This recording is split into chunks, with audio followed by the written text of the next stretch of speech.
তো বন্ধুরা চলুন আজকে বানিয়ে ফেলি। না না, এটা কিন্তু অন্য কোনো বড়া না, এটা হচ্ছে আলুর ক্রিসপি রোল। তো চলুন ঝটপট করে দেখে নিই। নমস্কার, কেমন আছেন সবাই? আর এর মধ্যবিত্ত গৃহবধূ চ্যানেলে সকলকে স্বাগত জানাই। সন্ধ্যাবেলা কিছু একটা টুকটাক খেতে ইচ্ছে করে, তার জন্য এই প্রস্তুতি। আলু সিদ্ধ করে নিলাম ফটাফট করে।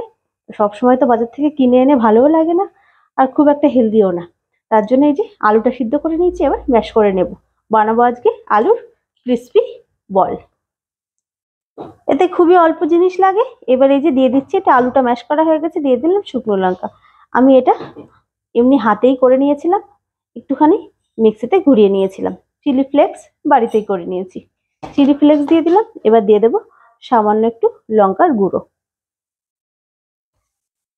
স্বাদ অনুযায়ী লবণ, দিয়ে দিলাম কিছুটা কর্নফ্লাওয়ার। এবার সবকিছু দিয়ে এটাকে কিন্তু সুন্দর করে মেখে নেব, একটুও কিন্তু জল দেব না।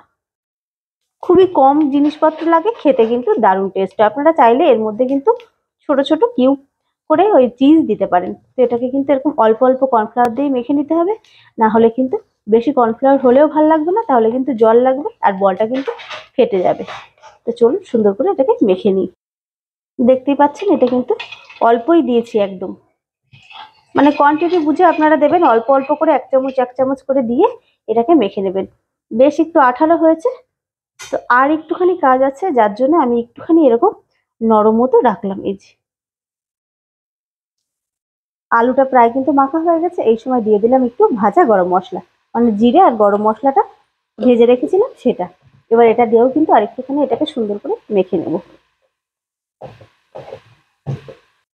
তো বন্ধুরা দেখতেই পাচ্ছেন এটা কিন্তু আমার সম্পূর্ণভাবে মাখা কমপ্লিট। এই যে নরমটা দেখতেই পাচ্ছেন, এই যে এরকম। তো চলুন এবার এগুলোকে বলের আকারে দিয়ে দিই। এরকম ছোট ছোট করে বল বানিয়ে নেব, আপনারা আপনাদের ইচ্ছা মতো শেপটা দিতে পারেন। এটা কিন্তু বাচ্চাদেরও খুবই ভালো লাগবে, আর সন্ধ্যায় চায়ের সঙ্গে টিভি দেখতে দেখতে খেতে কিন্তু খুবই দারুণ লাগবে। এই যেরকম করে বল বানিয়ে নিলাম, সবগুলো বল এই যে বানিয়ে নিয়েছি। এবার চলুন পরের কাজটুকু সেরে নিই। এবার এই যে নিয়ে নিয়েছি বিস্কুটের গুঁড়ো, সেগুলোকে কিন্তু এবার এই বলগুলো দিয়ে কোট করে নেব। এই যে বলগুলোকে কোট করে নিলাম, এই যে খুবই হালকা ভাবে। এবার সবগুলোকে এরকম ভাবে করে নেব।